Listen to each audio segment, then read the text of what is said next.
met through Scott, right? Yeah. We were talking with Scott about doing, Scott Blair, the owner of Monkey Paw, Hamilton's. We were talking about doing a tap takeover there. And he was like, why don't we do a special beer with Monkey Paw for the tap takeover?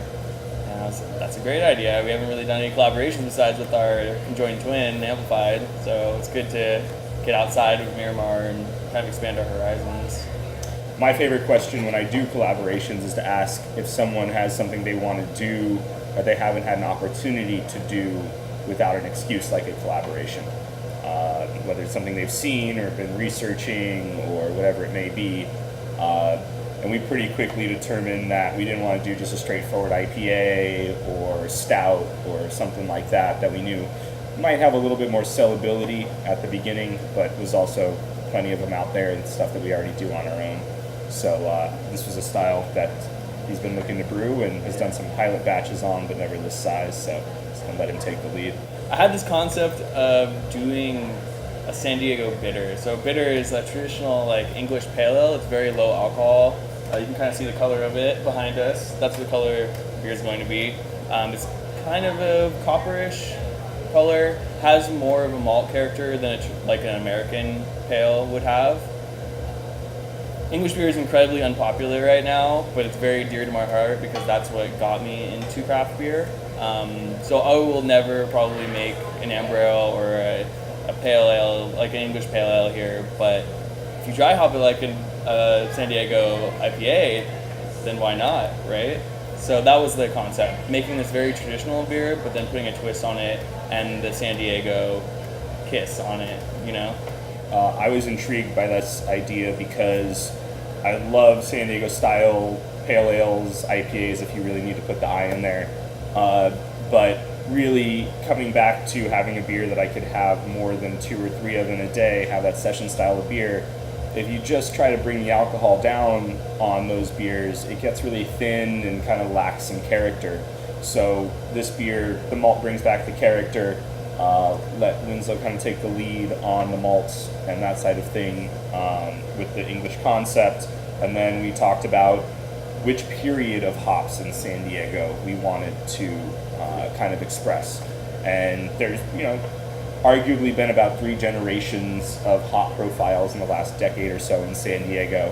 And so we kind of settled on that middle profile where it wasn't the super old school where you're just on Chinook and Centennial, but we're not using Mosaic or Jarilo or some of the newer age hops. Yeah. So we'll sit in the middle there and use a blend of some classic C's with some Simcoe, Citra, Amarillo-ish generation and see where it goes. Son of a bitch! Give me a drink! Under the night! On a scrapping thing! Son of a bitch! If I can't get clean, I'm gonna drink my night away. It's really interesting that you have, it's like Ballast Point is right there, and that's a completely different size thing that we're talking about than this little batch of beer right here. This is a homebrew batch compared to like what they're doing. So it's interesting to have us all in the same, environment, all sharing it together. But it's good because it's not a competition at all. It's all very, helpful to each other. Everyone's looking out for each other. Yeah, it's definitely collaborative. I mean, these are the obvious collaborations, and these are fun days. We get to sit around, drink, come up with something new, do something different, have that excuse. But the real collaboration comes on the day-to-day. I can email any brewer in town when I have a problem, or if they have a new technique or a new flavor in their beer, get yeast, get recommendations on ingredients, the whole thing. So it's not just collaborations, it's a true collaborative community.